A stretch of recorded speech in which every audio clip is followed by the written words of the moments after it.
So there's a house in Portland. It was probably just another in a moderately residential area some 100 years ago, but today it sits all by itself, surrounded by mostly commercial properties and a freeway wrapping around it. There's just something so distinct about it. Okay, where is it at? I know it's around here. Well, there it is. Built in 1910, this cute little home has managed to survive the demolition and loss of just about everything else in the area since that time. It was also the site of a horrible and preventable tragedy.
This is Fred Tronson, a young man struggling to find his way in 1914's Portland.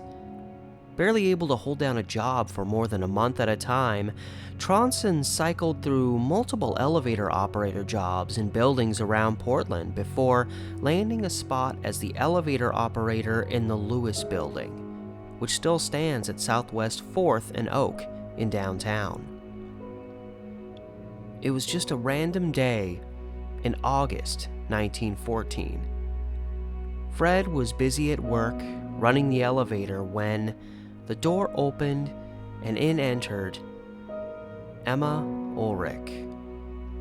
Young, beautiful, worldly, productive, Emma Olrich was the complete opposite of Fred Tronson. In trying to find anything on Emma's pre-1914 life, I found a collection of mostly party and celebratory related articles that presented her as something of a socialite around town, either taking part or planning out numerous parties and gatherings. And the earliest piece I found in relation to her was a 1908 article referencing her graduation from Holman School in southwest Portland, just a couple blocks from where she lived. And that gets at the crux of Emma as a person, intelligent and driven. One article from 1913 showed her performance in Russian folk dancing. While alive, one can imagine Emma Ullrich was a wonder to behold. After finishing school, she took work as a stenographer for Kerr Giffords and Company, which distributed food items such as grains and flour, and she was regarded as the best worker by far in that particular area. And their businesses were located in the Lewis Building. It was only a matter of time before Emma Ullrich and Fred Tronson would meet one another. And when they did meet, it was love at first sight for the bewildered Tronson. He'd found the one, in his eyes, and begged for Emma's hand in marriage. He never gave up. He knew someday she'd come around.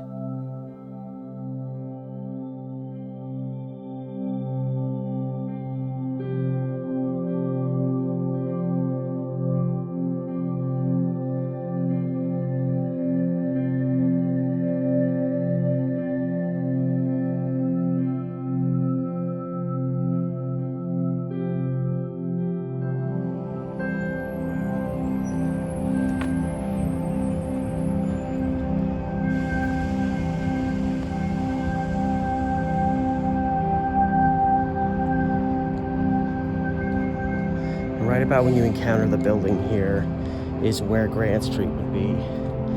That would.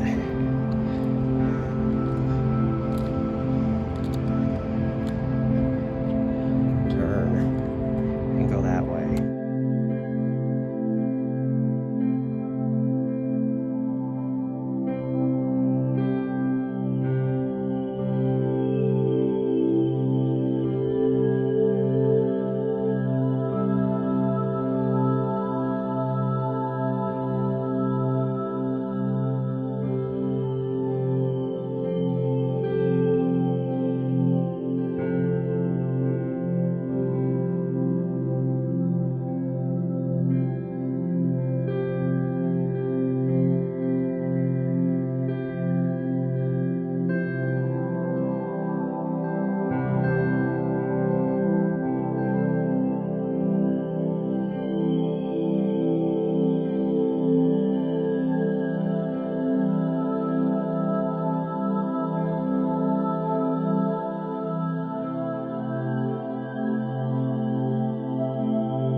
Emma would have gotten off the streetcar right up at that intersection and walked just a very short distance to get to her house. But upon her arrival, Fred stepped out of some bushes, spoke out to her, and she fled in terror, ran to the back side of the house, gained entry that way. Her mom and her siblings were there, and her stepfather was also there, but more towards the front of the house.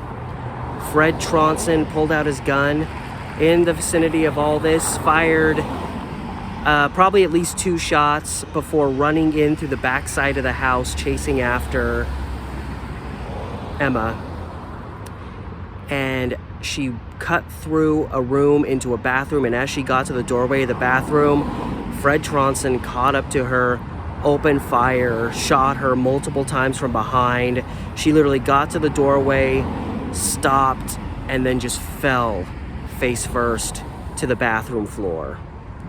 And then Fred Tronson fled. Emma's own mother stood nearby and was just in utter shock, wasn't even able to help her. She was just in a total trance. And the stepfather heard the commotion in the back, tried to get there from the front, but by the time he got there, Fred Tronson was already running out of the back of the house, and Emma Ullrich was laying there dying. From the beginning of August to mid-November, how did it all come to this? How did Fred Tronson go from love-struck to homicidal?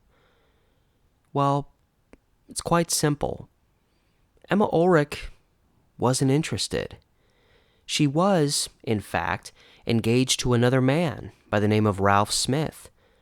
Tronson later said he felt this was just an excuse that she used to resist his advances, which had been ceaseless, showering Emma with flowers and gifts, and the repeated requests for marriage. His take on the situation was clearly one fraught with fantasy. He stated multiple times that she never fully rejected his marriage proposals, but rather just strung him along. Tronson's frustrations on the matter peaked in late August, only weeks after meeting Emma, when he stormed the Lewis building, confronting her in the lobby. Tronson pulled out a gun, demanding she marry him or he would blow his brains out. Keeping her cool, Emma convinced him to go outside with the promise that she'd go out there shortly after.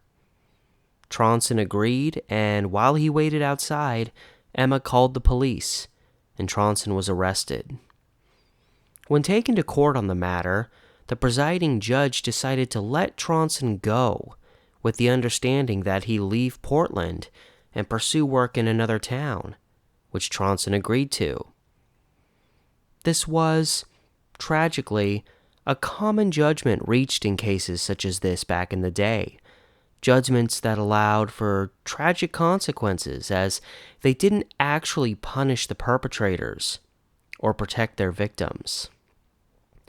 During this same decade, in 1918, a young man named Giovanni Monica was given a similar sentence after being kicked out of the Spina home where he had boarded and fallen in love with 17-year-old Mary Spina.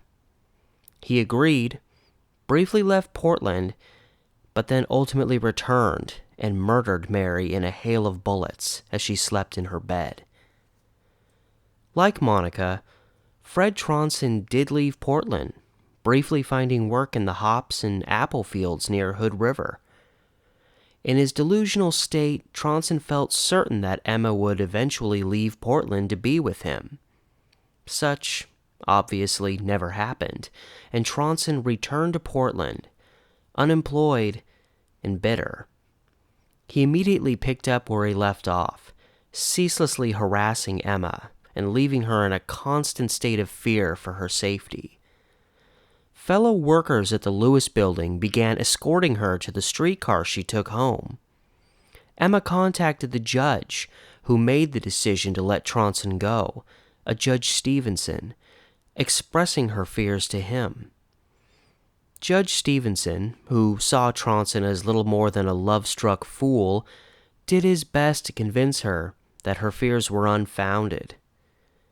4 days after Emma's death, an editorial would be printed on this matter, referring to the local courts as being impotent, a well-deserved criticism. I was stunned personally to see that Emma's fiancé, Smith, knew of this harassment, but didn't seem to care to do anything about it. I know if it were me, I'd have been putting the fear of God into this former elevator operator on a daily basis. Little did anyone know that, by the start of November, Tronson had made up his mind. If he couldn't have Emma Ullrich, he would see to it that nobody else would have her either. This brings us to November 15th, 1914. Tronson purchased 2 revolvers in Vancouver, Washington, one for Emma and, reportedly, one for himself. Knowing where Emma lived, he crouched in some bushes, waiting for her to arrive from her streetcar, which would have brought her from downtown directly south, dropping her off at South Corbett Avenue and Hamilton Street, less than a block from her home. Tronson emerged from the bushes and chased Emma into her family home, where he gunned her down in front of her family.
He then fled out the back door where he came in, dropping the murder weapon in the process before fleeing the scene.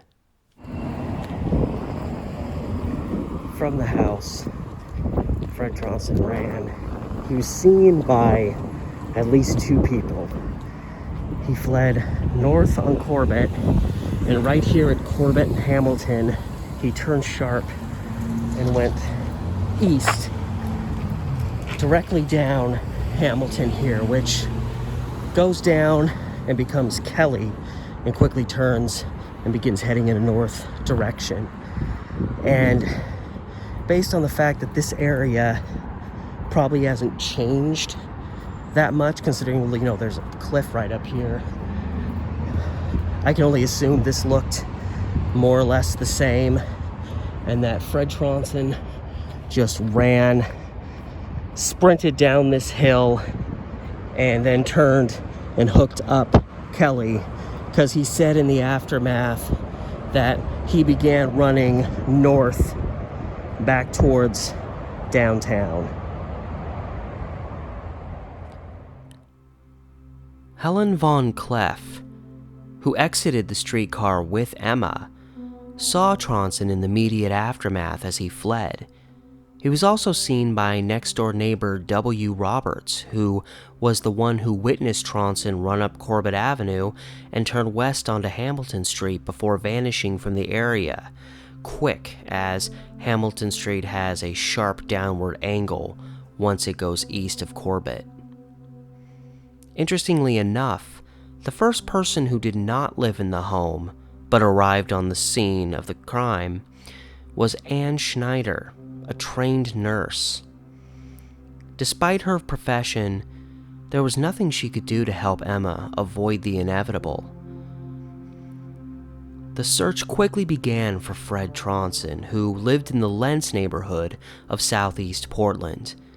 Authorities flocked to his home there on reports he had gone there after the murder, but he was nowhere to be found.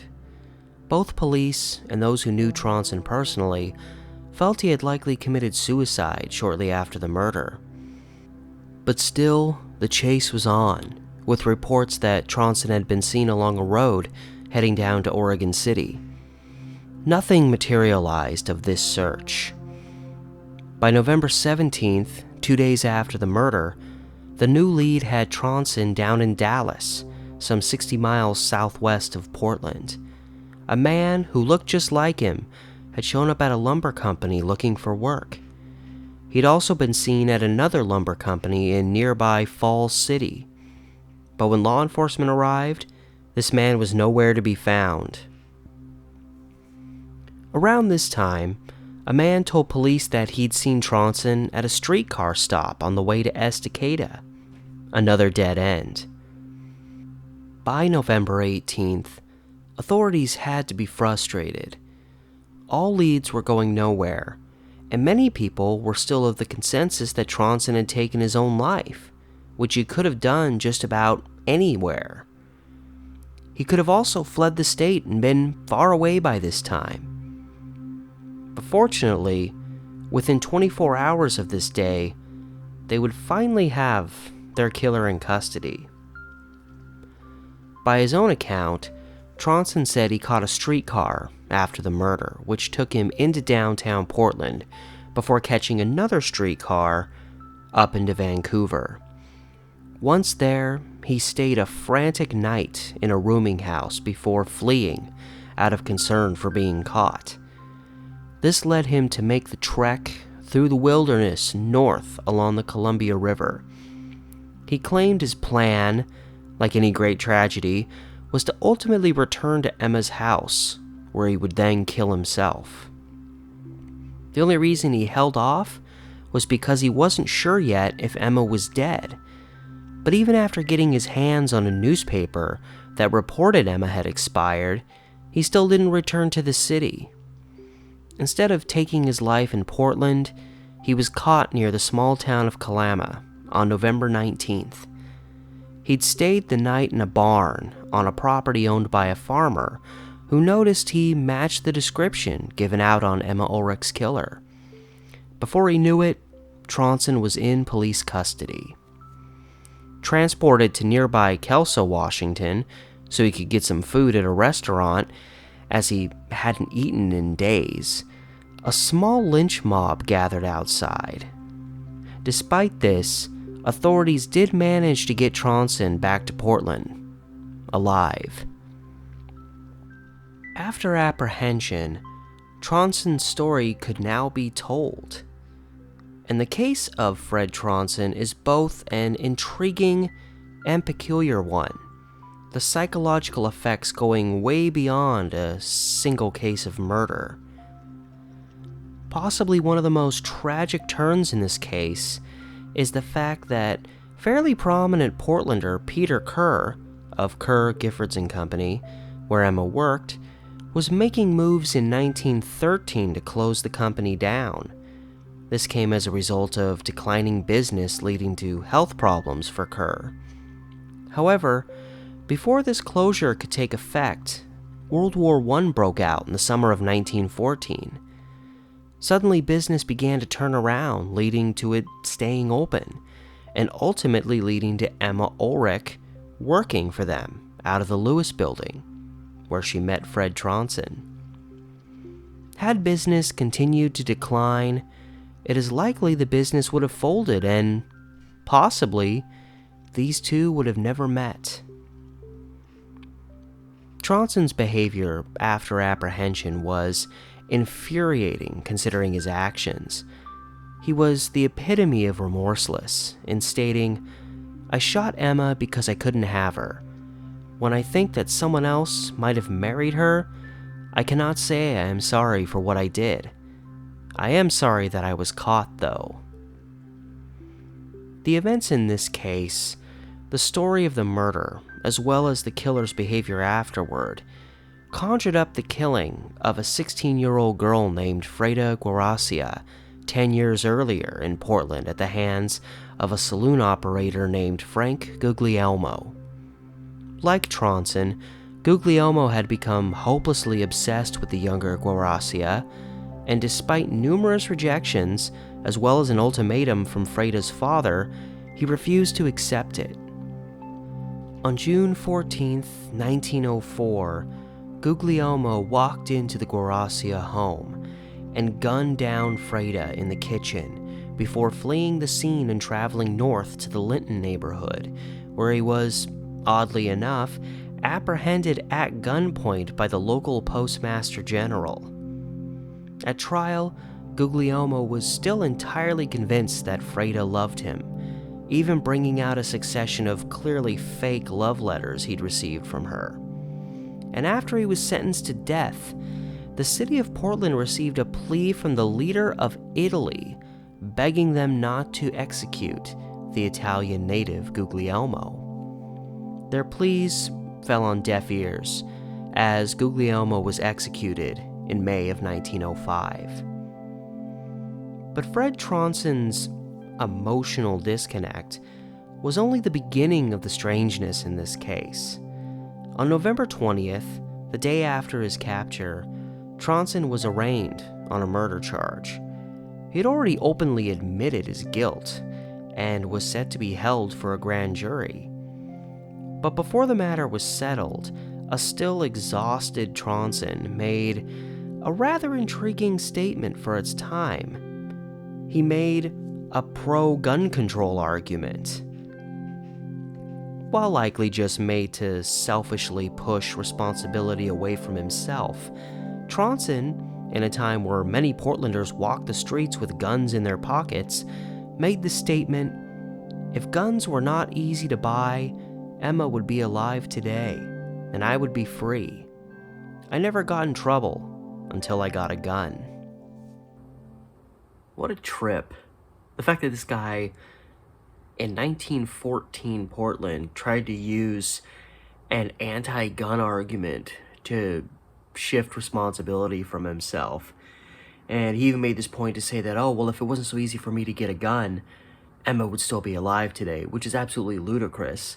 And a complete flip on what he says before, which is that pretty much by the time he came back to Portland after leaving town for a little while, he decided he was going to kill her, and he stated openly, he wanted to kill her so that nobody else could have her.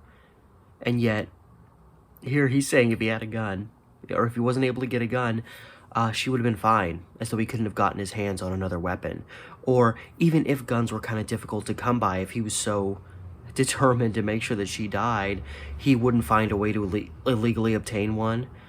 And it was all nonsense. It was an effort to blame literally anything instead of himself, because guys like this during that time, these guys that would kill women that they reportedly loved, because they'd become so blinded by this, supposed love that they had.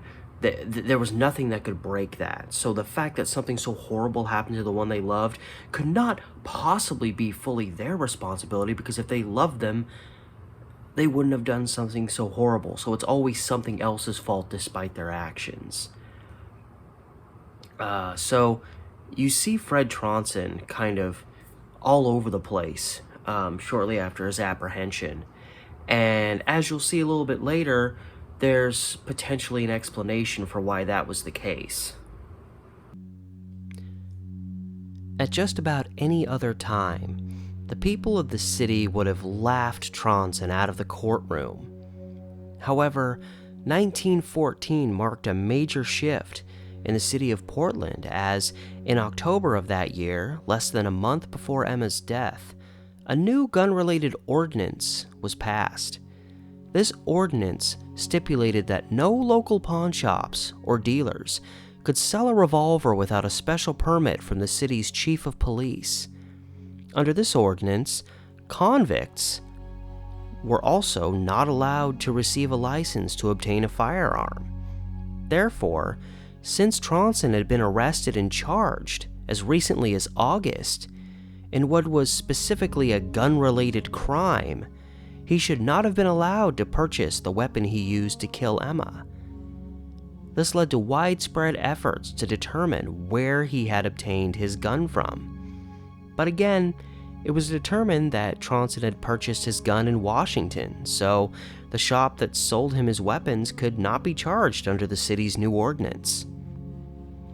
Regardless, this new ordinance played a large part in the case, as Emma's murder was the first prominent murder case to happen after its implementation. And the case itself revealed that the ordinance had not been properly implemented, something even Portland mayor at the time, Henry Albee, alluded may have been the case. Tronson concluded his remarks on this matter by stating, "There should be a law all over the country to prohibit people from selling revolvers. The pistol is made to kill with." While a thought-provoking comment, especially coming from 1914, it's pretty clear this whole argument was made to deflect responsibility from Tronson to the weapons he used. Despite his efforts, Tronson was initially charged with first-degree murder. However, he would later be tried on a second-degree murder charge. While oftentimes changing from a first to second-degree charge would depend on elements of motivation and/or premeditation, the reasoning here was quite different. With Tronson charged and a trial date fast approaching, there was a bill being decided on by the state that, if passed, would have abolished capital punishment in the state. And at the time, a first-degree murder conviction carried a death sentence in the state of Oregon, with a second-degree charge carrying a life sentence. Thus, when the bill did pass, abolishing the death penalty, a first-degree murder charge carried no weight. Thus, Tronson was charged with murder in the second degree. And to make things a little more bizarre, as the murder of Emma Ullrich had been the story around town the past several weeks, there was suddenly a spike in reports from women around town of men stalking and threatening them, several of which were later deemed unsubstantiated. The main story that made headlines was that of Effie Kreis, 16, who claimed that a Steve Perrin, 22, had cornered her after a night school class, armed with a gun, and threatening to kill her if she didn't marry him. Kreis even claimed that Perrin told her he'd do to her what Fred Tronson had done to his girl. Then, days later, Kreis would repudiate this claim, and Perrin, briefly jailed, would be released. Finally, come December 7th, 1914, the trial of Fred Tronson was underway. It was the intention of the defense, as was often the process in cases such as these, to claim mental illness on the defendant's part. To no one's surprise then, in a barely audible voice, Fred Tronson pled not guilty to the murder charge, and his attorney requested an insanity commission to be established for the case. While this was denied, Tronson was sent to be analyzed by doctors S.E. Josephi and William House.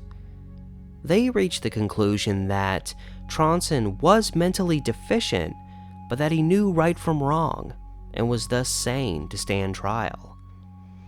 As his attorney, Dan Powers, would later state, they practically established no defense other than the insanity one, as they didn't really have a leg to stand on otherwise. Their only real hope was for Tronson to end up at a mental hospital as opposed to a prison. Such made the prosecution's case fairly easy, as there was no doubt of Tronson being the killer. There was premeditation on his part, and he had given a full confession almost as quickly as he was apprehended. Tronson didn't help matters, as his emotions fluctuated greatly over the course of the less than 2-day-long trial. He was prone to outbursts, at one point justifying the murder because Emma had, quote, teased him. Then he would relax, noting his happiness that, in death, Emma would never be with anyone else. One moment, he'd be desperate to live, while the next he'd be begging for death. His cellmates would also say he acted erratically, at one time managing to get his hands on a razor while shaving, instigating a scuffle to get it away from him. This all may have been real. It may have just been smoke and mirrors to make him look insane. Once the prosecution rested, with the conclusion of the trial just over the horizon, Tronson would be sent to be analyzed once more by a psychological specialist, Dr. Grace Lyman of Stanford University. Dr. Lyman's conclusions were very revealing, but had little effect on the trial.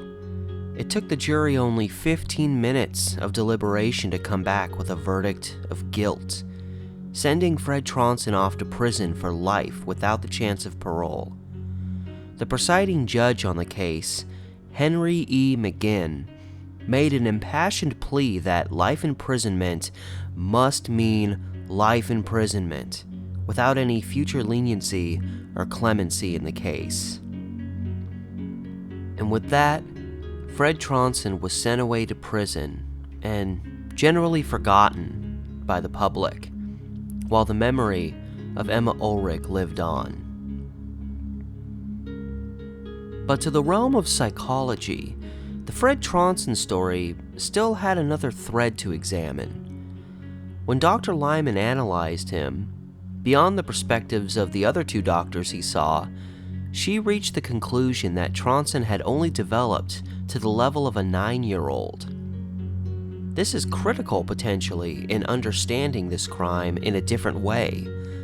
While even a 9-year-old can understand that killing is wrong, this certainly left some feeling different about this case than they initially had. The case was even covered in a book produced in 1915 titled The Criminal Imbecile, an analysis of 3 remarkable murder cases, written by prominent psychologist Henry Herbert Goddard. As the title of the book may note, the verbiage used back then, during this time, to describe the developmentally disabled was a little less than compassionate. In the book, though, Goddard included the transcript of the first exchange Tronson had with law enforcement after he was apprehended on November 19, 1914. In this exchange, while again justifying his actions, like a true incel, he was quoted as saying, "I thought I should have her. She told me once she liked me, and I didn't see any reason for turning me down. I acted like a gentleman." Goddard would describe Tronson as an imbecile who acted out in an uncontrollable drive of violence. He also provided the chilling warning to the American public that there were hundreds out there like Fred Tronson who could potentially be violent criminals walking the streets. So Goddard, more or less, agreed with the notion of Tronson's underdevelopment. He was also a major proponent of the Binet-Simon test, also known as just the Binet test, the same test that Dr. Lyman would use to determine Tronson's development. So was Tronson only developed to the level of a child? Did his development have an effect on the actions he took? Or was this just some misdirecting, borderline pseudoscience? Well, the truth is, it's hard to say for certain. First, there's Dr. Goddard, who was highly regarded in his time, and in that vein, he was a major early advocate for special education in public schools. He was also a major proponent for eugenics, as well as being a segregationalist. And even he, years after the murder of Emma Ullrich, would call a lot of his previous work into question.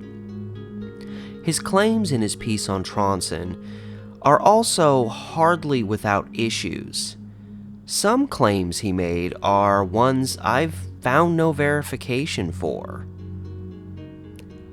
And other claims he made, such as this presumption that Tronson would have acted out under sexual impulse under different circumstances with Emma, are fairly commonplace for some specialists of this time. Unsubstantiated presumptions that show more about the limitations of the psychological understandings of the time than a bona fide comprehension of the behaviors and development of some people.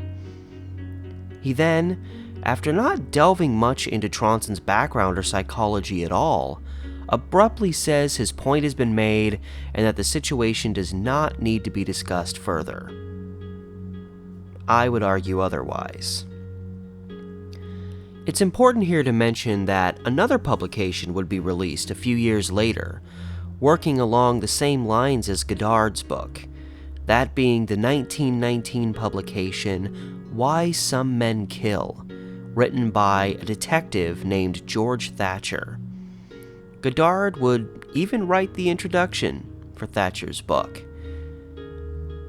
In it, Thatcher briefly discusses the Emma Olrich murder while in the midst of analyzing the Mary Spina murder, which I discussed earlier. Alas, his brief discussion on the Ulrich murder is so riddled with inaccuracies it's hardly worth further discussion. He even misspelled Emma Ulrich's last name. Strangely enough, around the time of his book's publication, Thatcher fell ill, reportedly suffering a severe mental episode at the time, and would ultimately pass away unexpectedly. In returning to Henry Goddard, something he was also prominent for was bringing the Binet-Simon test to America, for people like Dr. Lyman to take up. So what was this test, used so prominently at the end of this murder case? Originally established by the French psychologist Alfred Binet, this test was used as something of an early IQ test to determine one's level of development. Around the turn of the century, Dr. Binet began focusing more on the development of children, along with his assistant Theodore Simon, with whom he'd ultimately share the name of the test, established finally in 1905. By the time it was used on Fred Tronson in 1914, it had already gone through multiple alterations, and Dr. Binet himself stated that while based on extensive research and observations of children, the test was far from perfect and had its limitations. And after the test reached greater use in America, he was quick to criticize the purposes and motives with which his test was being used, especially with how it was being altered or misused in other countries. which would include America, where the test was often used to help push the eugenics movement by establishing who should and shouldn't be allowed to procreate. The test would also be adjusted again at Stanford, with a new version released in 1916.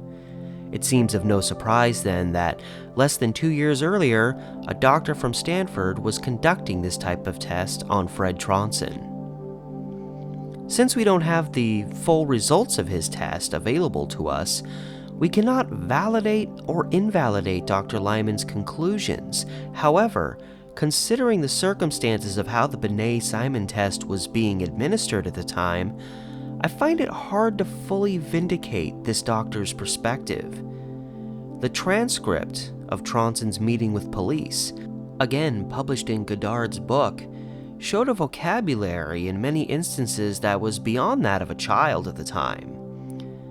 I do not seek to argue that Fred Tronson was a highly intelligent person by any means, but I also feel that to claim he was seriously underdeveloped is equally as suspect. While all of this may have shifted the perspective of some back then, it hardly justified the actions of this killer in one of the most driven and disturbing murders of its time.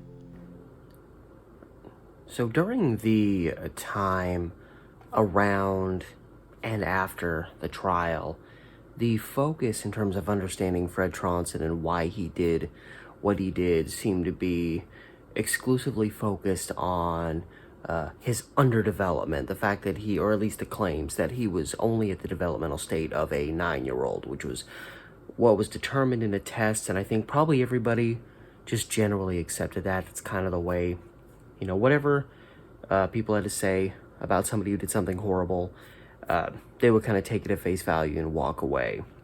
And as I've said here, I'm not so thoroughly convinced that he was as underdeveloped as they say he was. There's extensive history of, people that are deemed the worst of the worst, people that go out and kill, especially people that kill for no reason or kill children, or the worst of the worst. Back then, especially, we're talking over 100 years ago, there was a strong desire by the general public to find a simple solution to why these people did what they did. And during that time, there was not a very good understanding of what I feel is more prevalent in this case, and allowed Tronson to do what he did, kind of unabated. Once he started going after Emma Ullrich, he went. There was no hesitation. And the moment he was done doing what he did, he fled the scene. There was no moment stopping, thinking what happened. Should I turn myself in? A lot of people will just do something like that and then sit down and wait for the police to come get them. And it's just the general notion of somebody being mentally ill, or somebody having a disconnect in terms of empathy. Maybe that means he was psychopathic or sociopathic, or among other things. And that, understanding that in people was not very well understood. And I mean, even by the mid-20th century, it still was not well understood. And when what I see when they describe Fred Tronson, when he's at trial and they're talking about how he sat there and he kind of didn't speak much, and he kind of had this disconnected look on his face, and his eyes were just kind of sullen and dead. And they use that as an excuse to describe, oh, well, he's acting like a little frumpy kid, just kind of sitting. He's kind of, whereas I see it more as, this guy just, he did not, he knew what he had done, but he didn't understand how significant it was, the taking of another person's life. And I see that behavior, and I see him, try to deflect responsibility in terms of who was really responsible for this crime, him or his weapon. And his claims of happiness, at least knowing that now that she's dead, she'll never be with somebody else. This is a man that wanted what he wanted, and if he couldn't get it, he was going to prevent somebody else from having it. And when I read the transcript of the first interview he had with police in Portland on November 19th, 1914. And I read, and he's direct and responsive to the questions, and he speaks in a manner that certainly doesn't suggest brilliance, but it certainly doesn't sound like the words coming from somebody who's very mentally underdeveloped. But at the same time, his responses are just so quick and straight. What did you do next? I went down the street. What did you do after that? And when he describes the shooting of Emma Ullrich, he describes it. It's just very general. There's nothing dramatic about it. I saw her, I spoke to her, she ran away, I followed her into the house, I shot her, I ran away, I meant to keep the gun, but I dropped the gun, I ran, I hid, I was, there was no emotion. Even as he's in one vein trying to act like he loved this woman so much, there was no big dramatic soliloquy about the suffering he endured at the hands of having to kill the one he loved in order to prevent her from being with somebody else. It's just very straightforward. And I think that this guy was definitely disconnected to some degree, and that could show signs of some lack of development. But again, I don't think quite to the level that they were saying was the case back then, and what a lot of people probably generally accepted about him, or at least wanted to accept about him. I definitely think there was more of a, as far as potentially a sociopathic disconnect. And I hate to throw around the word sociopath, because a lot of people, it's a word people throw around a lot when they try to describe someone who is crazy or insane or something along those lines. But I think something like that is much more delving into the psychology of that. And obviously I'm not a psychologist, so I'm not going to act like I'm in a position to deem exactly what Fred Tronson's full overarching psychological state was as an individual, and as it might have been in that moment when he killed Emma Olrich. But I definitely think something along those lines is much more, there's much more to be found through that avenue of research in terms of understanding who he was and why he did what he did, and the manner in which he behaved about it afterwards. I don't know what it was about this particular case, but since I first stumbled onto it back in 2019, it stuck with me in a very tragic and gripping fashion. Something fairly significant for a person who's covered more than 100 old Portland murder cases on his YouTube channel. This one just stuck with me. I don't know if it was the dazzling beauty and work ethic taken away so young the way it was, or the fear she may have had that she had to carry with her for the weeks leading up to her death, the cataclysmic thoughts going through her head as Emma lay there dying with her family frantically around her. It's probably a mix of things. A mix of emotions correlating with one of Portland's most intriguing murder cases. While understanding what happened here required us to discuss the person of Fred Tronson quite a bit, the drive and dedication that I put into this specific piece was entirely for her.